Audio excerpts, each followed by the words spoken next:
Back to East Palestine, Ohio, where residents are calling for answers nearly 2 weeks after a train derailed, dumping chemicals into the Ohio River. They turned out to a town hall Wednesday to share their frustrations and look for accountability over the incident that may have far-reaching health consequences. But the company that could be held responsible, Norfolk Southern Railway, backed out of the event last minute, citing concerns over physical threats, all while residents are still complaining of bad smells and health issues like rashes and respiratory problems. For more, let's bring in Justine McDaniel. She's a reporter for the Washington Post and has been following the derailment closely.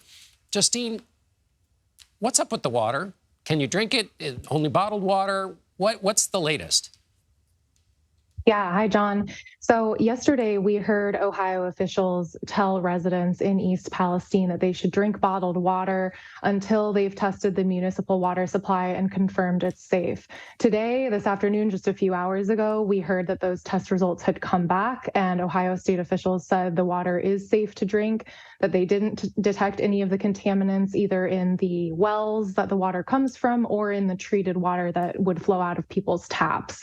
They are saying that folks with private wells should get those wells tested and should continue drinking bottled water until they do. And what's your sense? Do you have a sense of how people are taking this information in, whether these public safety announcements about water are being heeded, or whether there's just more skepticism than can be overcome by officials? I think residents certainly sound alarmed when we speak with them. We've heard from folks who are considering leaving town, moving away, even getting new jobs and transferring their kids' schools because they're so concerned about what might happen. We talked with some residents who were already not drinking the water just out of their own concerns. And we've also heard from others who say, they just hope they can trust authorities and they're going to do what authorities are saying. But across the board, what we're hearing from residents we talk to is that they're worried about the strong odor that's still hanging in the town. Some have experienced dizziness, headaches, other symptoms, and they're concerned about future health effects. What happens, down the line, whether soil, water, other contaminants are, swimming around in the soil.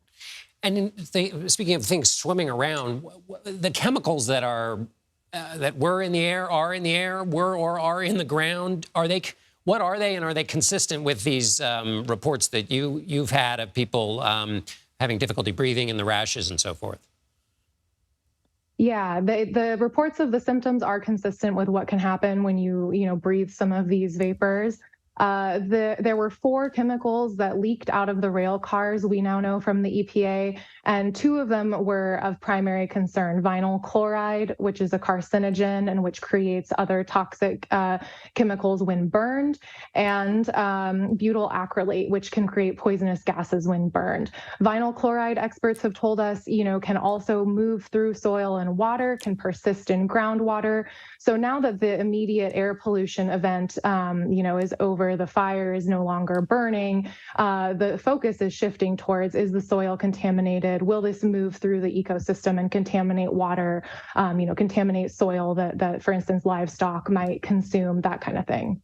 And Justine, finally, why hasn't a state of emergency been declared? Could it still be, and how would that affect things?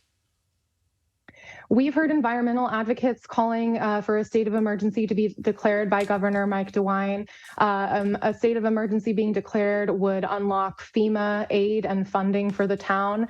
But yesterday we heard Governor DeWine say that, he'd spoken with President Biden. The president had offered federal assistance, but the governor's assessment was, the state hadn't needed to call on that yet. So I think we're going to have to wait and see. Justine McDaniel, thank you so much for being with us. Thank you for having me.